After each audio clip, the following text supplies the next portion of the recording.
Ladies and gentlemen, welcome to the Lunchtime Special Podcast, a show about life, death and everything in between. We hope you enjoy the show.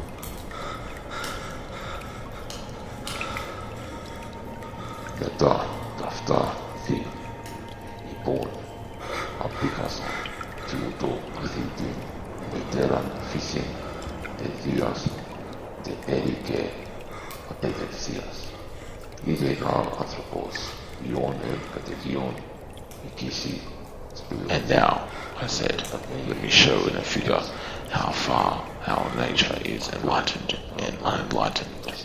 Behold, human beings living in an underground den, which has a mouth open towards the light and reaching all along the den.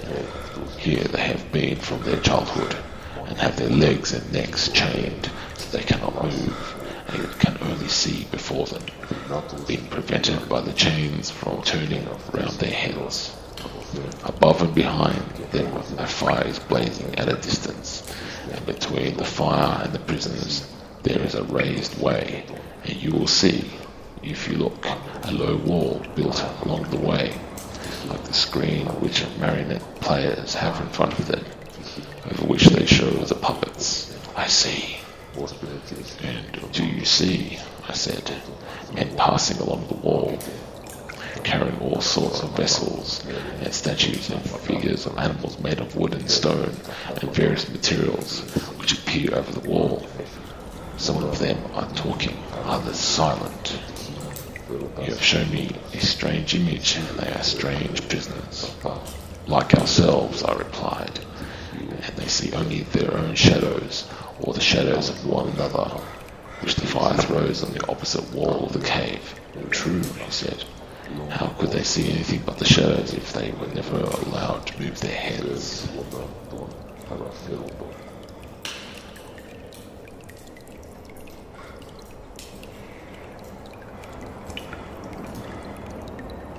Hello, gentle listeners.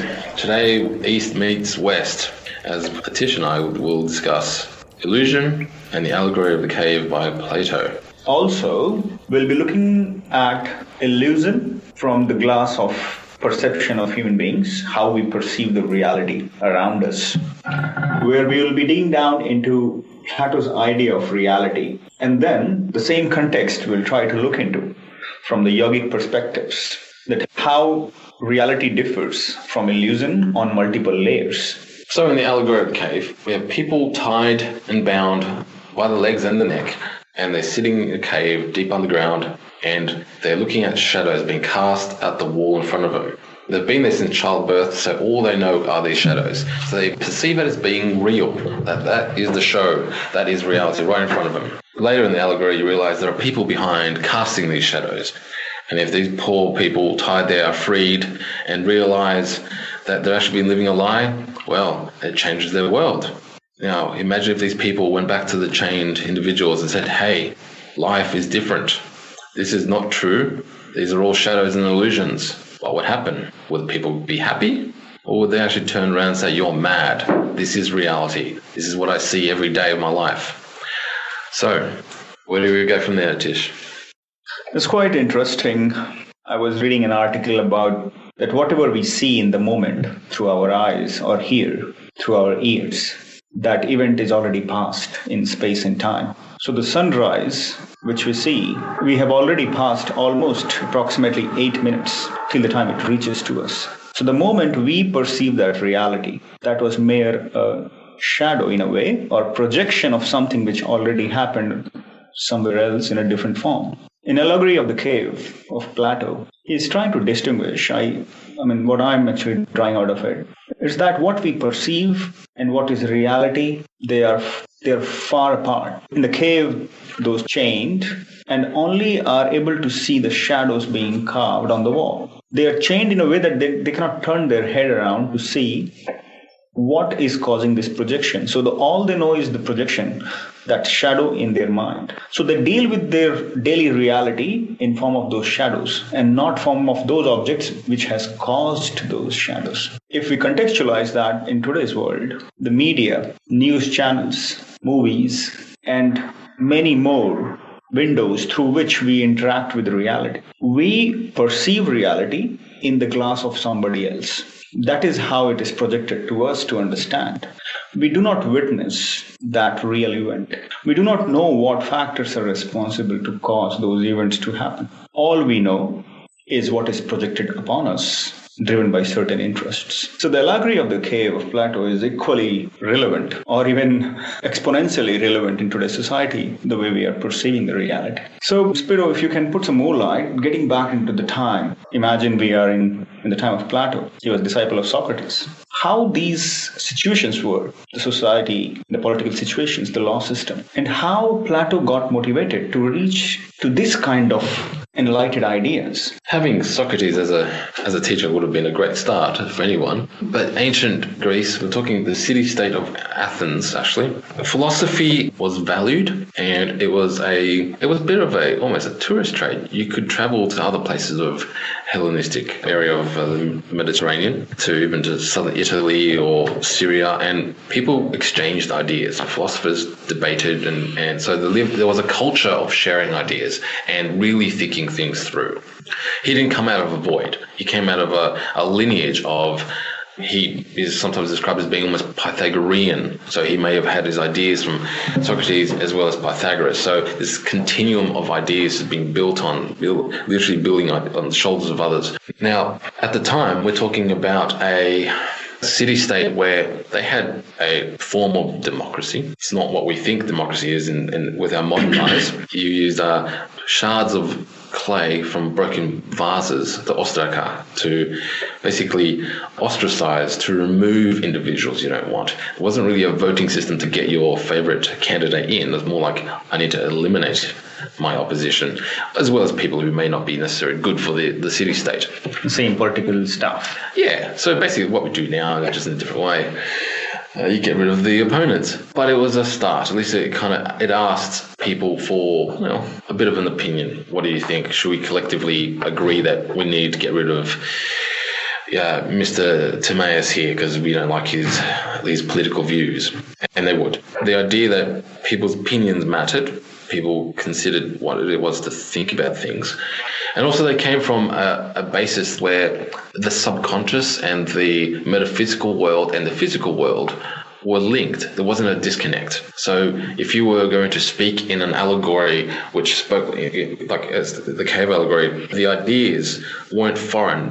People would actually try to read between the lines and actually try and get some knowledge out of it. Even though it's a story and it's conveyed through a dialectic, a conversation, there's a meaning there, and people were happy to get to read it in a non-literal sense and actually get information out of it. I think that's maybe the biggest difference between our modern times and the ancient times. We are so literal now. If it's written down, well, that's what it means. Like, no, they see what it represents, because it's the representation where the real jewels are. So everything that Plato says, and I believe it in many ways, he's an esoteric writer. He may say it's this, but it's probably that plus this and a whole bunch of other things. You combine them together, you can actually mix them around and get further meaning out of it, because he's playing tricks. He's playing word games. His writing's amazing because he will say something and you can keep digging and keep digging and keep digging and get more information out of it. So, but that was actually a cultural thing at the time as well. It was more like a conversational way in which you put the characters in. Yes. You form the relationships and you navigate or direct that story conversation to move into direction to actually kind of produce meaningful ideas for people to get out of. Yes. And putting it into form of stories is one of the best ways how our minds actually comprehend the things. Yes. Yeah. So now I just connect few dots with the few yogic concepts and the Upanishads and the way the society were in Indian subcontinent, and how they were seeing the reality. So what actually intrigued me a lot from Plato's perspective is that, I just quote, maybe the words may differ a bit, that the real form of anything is in the mind of creator. Otherwise, all the forms, what humans perceive, they are abstract expression of those objects. Either it is beauty or quality or position, power, law, justice, etc. etc. And this is the interesting bit here. I'm quoting from one of the scripture, which is called as Atma Bodha. It's Sanskrit terminology. it translates into self-realization. And it's a very beautiful way, or a kind of poetic way of expressing. So here it goes. Object, an external object, is to be perceived. Eyes are the perceiver. Eyes to be perceived. Mental activities are the perceiver. You need to mind it here. If somebody wakes you up in the middle of the night, you might open your eyes, but you may not comprehend anything. Because your mind is sleeping, even your eyes are open, they cannot process the data of the object which is passing through your retina. So eyes is actually perceiving the object. But eye in turn is being perceived by the mental activities or mental activeness. And then this Rishi goes on further and says, mental activities are to be perceived. The witness, the awareness, the self is the perceiver. Now, the mental activities was different when you were a child. And the mental comprehension and activities are different when you're young and the way it goes. But that self, that sense of identity, uniqueness of self, you do not get confused with. I do not get confused with that I'm somebody else other than Atish.